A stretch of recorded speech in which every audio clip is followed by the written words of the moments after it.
If you're an e-commerce brand and you're not actively scaling it every single month, your business is dying. This is just the truth because if you're not scaling and getting more new customers every single month, then sooner or later there's gonna show up a new competitor who will do it and who will take over the market share that you could have taken if you did the things properly. So if you want 2025 to be the best year for your ecom brand and actually scale it to 7, 8 or even 9 figures, please watch this video because I'm gonna identify all the bottlenecks that you might be having, and I'm going to show you how to solve pretty much all of them at very, very low cost and high ROI. So to get started, let's talk about the biggest bottlenecks. Over the past, 3 to 4 years, I've worked with dozens of eco brands, probably over like 50. And what we've noticed is that most brands struggle with, either cash flow, or getting new customers or retaining the current ones. And I know this is like super, super simplified, but if you were to look at it, like that's just the truth. So you might be struggling with cash flow. Just, it's pretty hard to spend money on ads, on inventory, pay your team or other agencies, and then like still just, save some for yourself. Okay. This is just tough, especially when you're scaling and, you have to buy more inventory, you have to spend more on ads, but you might be, having some payout bans, or holdouts where like PayPal or Shopify payment aren't paying you that quickly. Or like in general, it's cash flow heavy business, let's just be honest. I mean, it's heavy, it's pretty hard to have a good cash flow with this one. Getting new customers or retaining the current ones, it's like a problem for every single brand or company really. So, I guess it's also a problem for you. And again, I know there is, inventory issues, ad account balance, and dozens of other issues. But these are really the main ones that making scaling harder. They're making scaling harder and prevent seven-figure brands from growing to 8 figures and even further. And contrary to what you might think, you already know the solution. You didn't just, want to admit and how to actually do it, but let me explain what I mean. Because the solution to all of these issues is pretty much email marketing, right? It's cheap, so it doesn't require you to put a lot of cash flow into it. It's not like, if you're scaling using Facebook ads, you probably need to spend like 10K per day in order to grow to 8 figures. But with emails, you can be sending emails without spending thousands of dollars per day.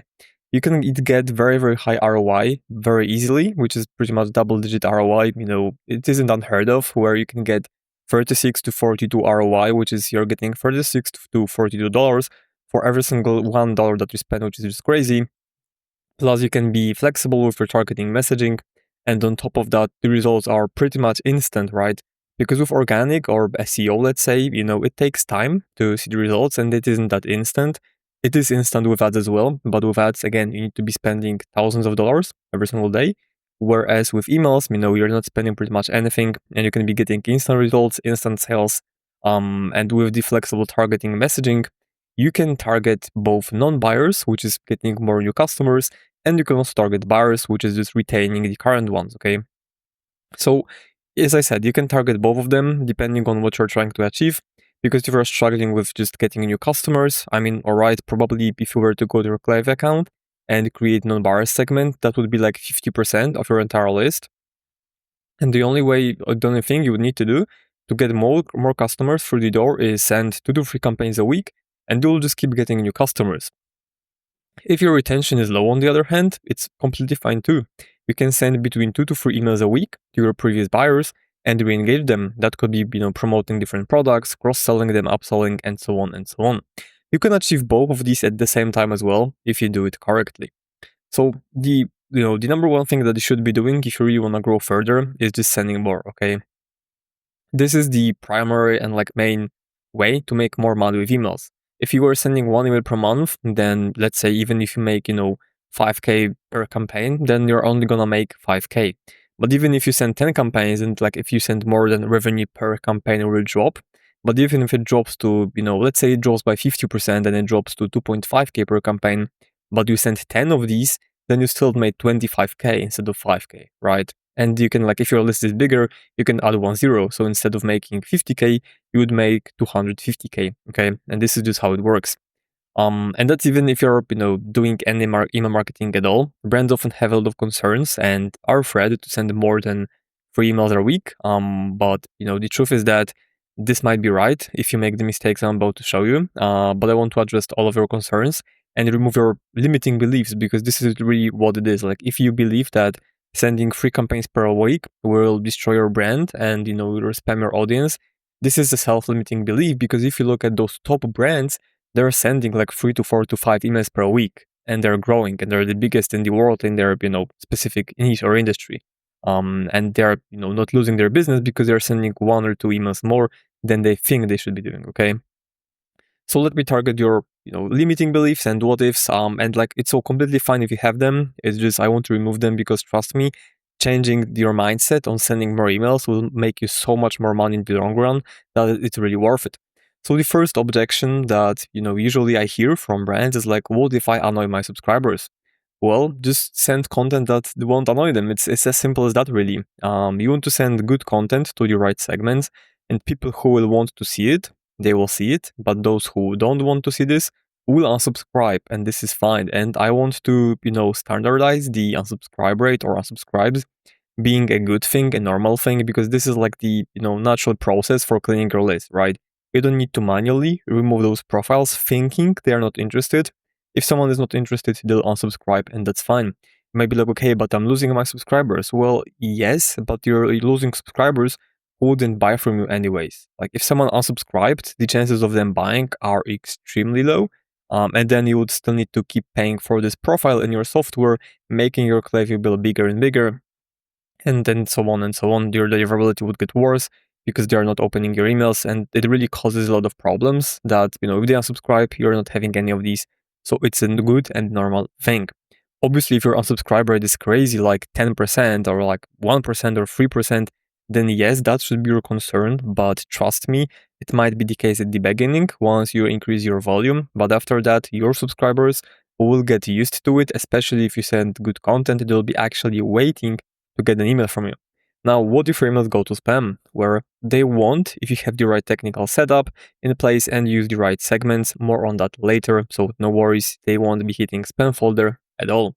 Will this hurt your margins? So if you blast discounts 7 times a week, then yes, it will. But again, all of this comes down to sending the right content to the right people. And remember, with emails, you choose what content you are sending to your email list. So nobody forces you to send discounts at all. Like, in fact, we have a lot of clients who don't do any discounts at all. Maybe they do like once per quarter or twice per quarter, and they are best performing, our clients, just because having this strategy is very, very powerful, because you're not relying everything on the price. You're relying on, benefits of the product, the actual problems you're solving, and so on and so on. So if you don't want to, then that's fine, and just don't base your email marketing strategy, campaign strategy around discounts, and it won't hurt your margins at all. This will do the exact opposite, which is making your margins better. Now, all of these questions are valid again, but they're also common mistakes that you should avoid. So avoid sending relevant content that will annoy people. Avoid going to spam. Avoid, blasting discounts 7 times a week, because it will hurt your margins tremendously. So avoid all of that, because these are, again, common objections, but also the biggest mistakes that you should be avoiding. So now let me talk about acquisition versus retention campaigns. Like I said earlier, you can use these to both acquire and retain your customers. Anything that you send will really fall under one of these 2 targets, right? So target number 1 is acquiring customers, and the second target is retaining them. Of course, ideally you want to use your campaigns to achieve both of them. And you want to treat your campaigns as a tool that helps you with specific goals. And let me show you how we approach them and how we use them differently for our clients.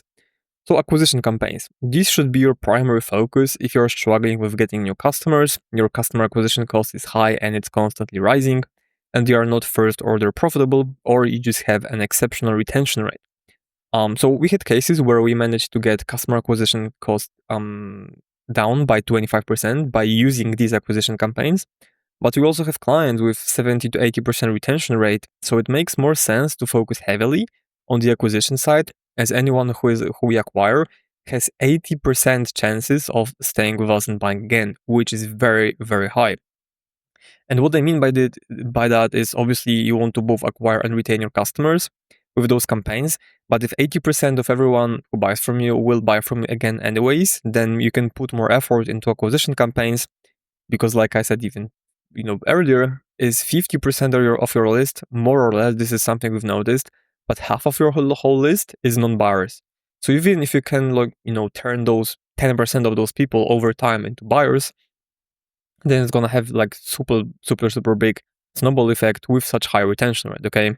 And here are some of the angles that you can use for acquisition campaigns, and these are proven to work, and I can swear by these. They are working extremely well just because it's all about psychology. Like, none of these campaigns is like a trick, like a secret angle you've never heard before.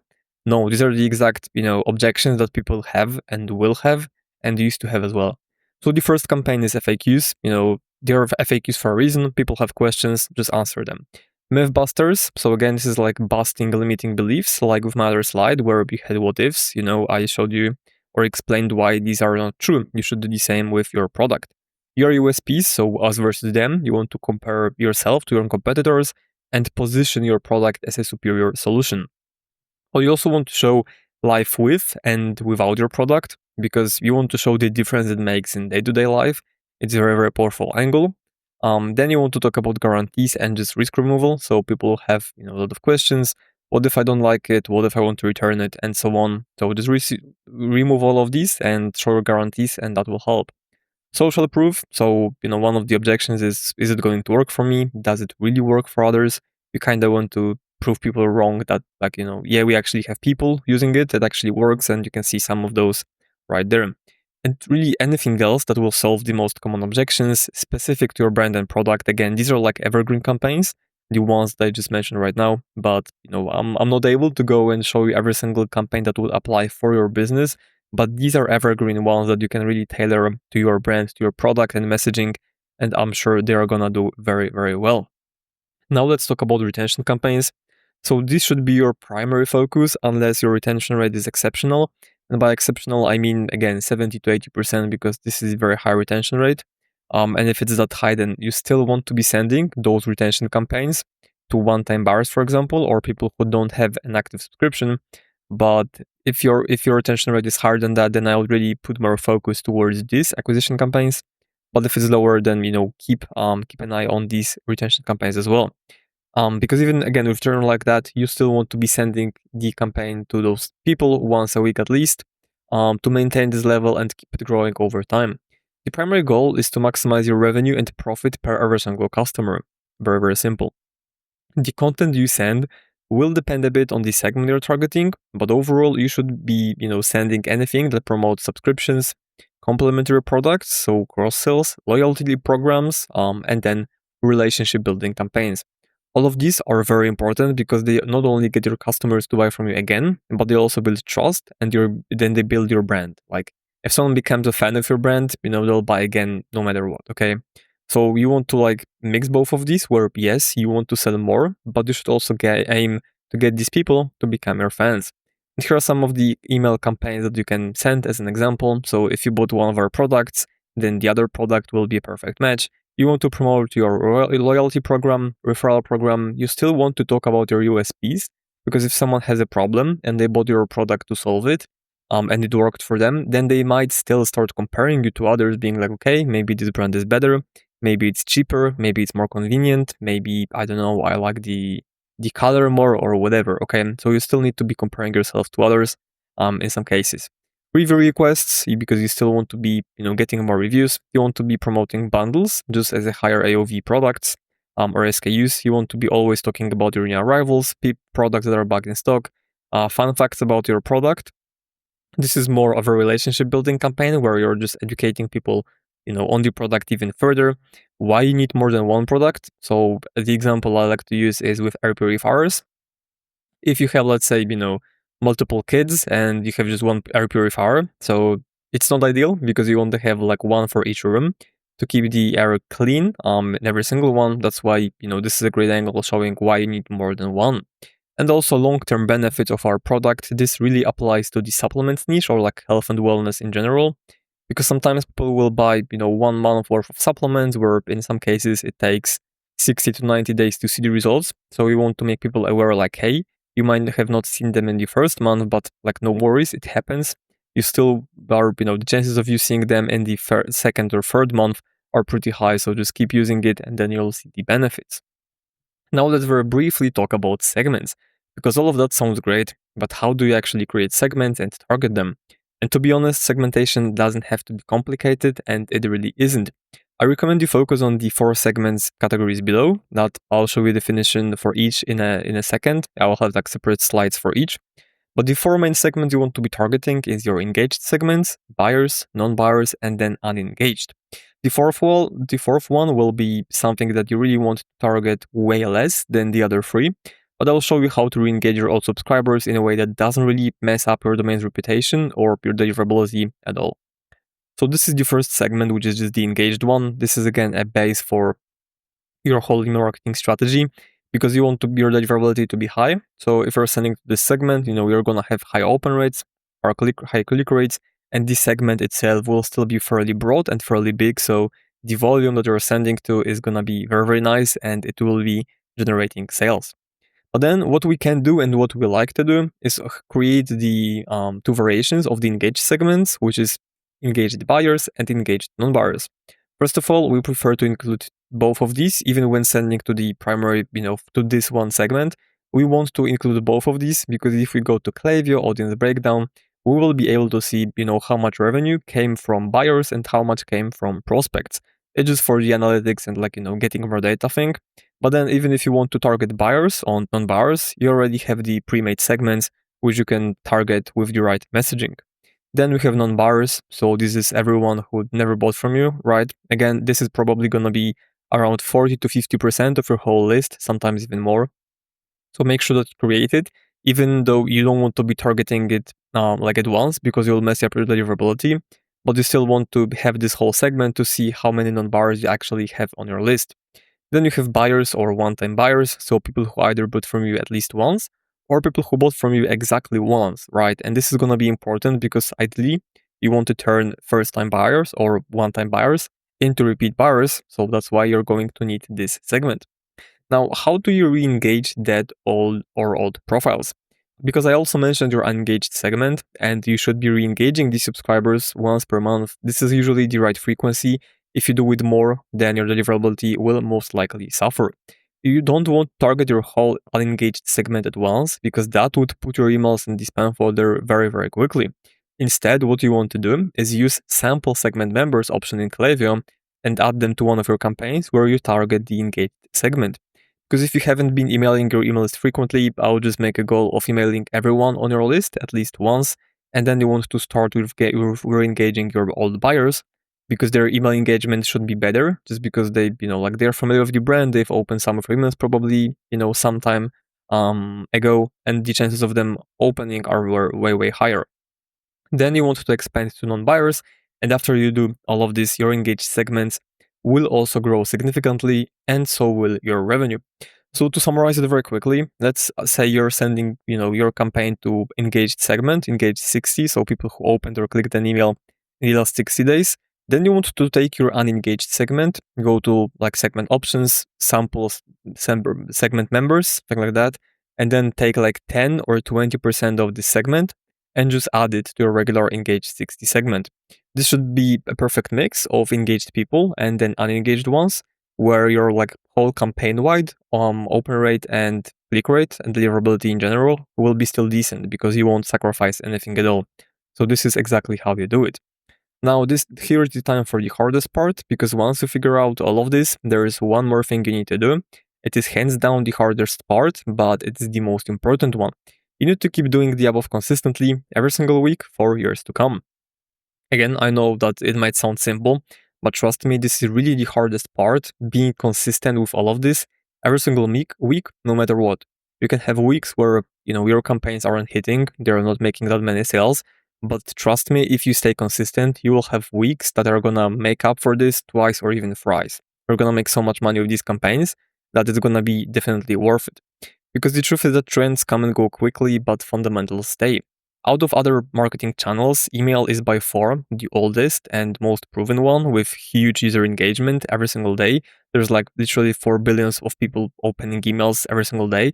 And usually for most Americans, this is the first thing they do in the morning, even for the younger demographic, which is quite interesting because everyone thinks that, yeah, it's social media, but actually not, it's email. So if you want to win and keep winning, you must be showing up in your customers' inboxes every single week. I don't want to say every single day because that might be too much, but every single week you need to be reminding them about yourself, about your brand, about your products, your solution, and this is how you win and keep winning. After you nail down the basics, you can also implement some advanced strategies to make your email marketing perform even better. And if you want to do it, the best resource for learning this is my free Klaviyo optimization guide, because it covers everything you need to know about improving your Klaviyo account, sending better emails, running A/B tests, and actually making A/B tests that have an impact on your revenue. So there's gonna be a link below this video to get your free guide. Again, it's completely free. It has 11 pages and over 24 A/B test ideas, plus examples for every single A/B test idea. So again, these are the strategies that we use to scale brands from 7 to 8 figures and their Klaviyo as well. So again, learn them, click the link below this video, download it, it's completely free. But other than that, that's gonna be it for this video, and make sure to watch my other video, which is gonna be recommended by YouTube. Cheers!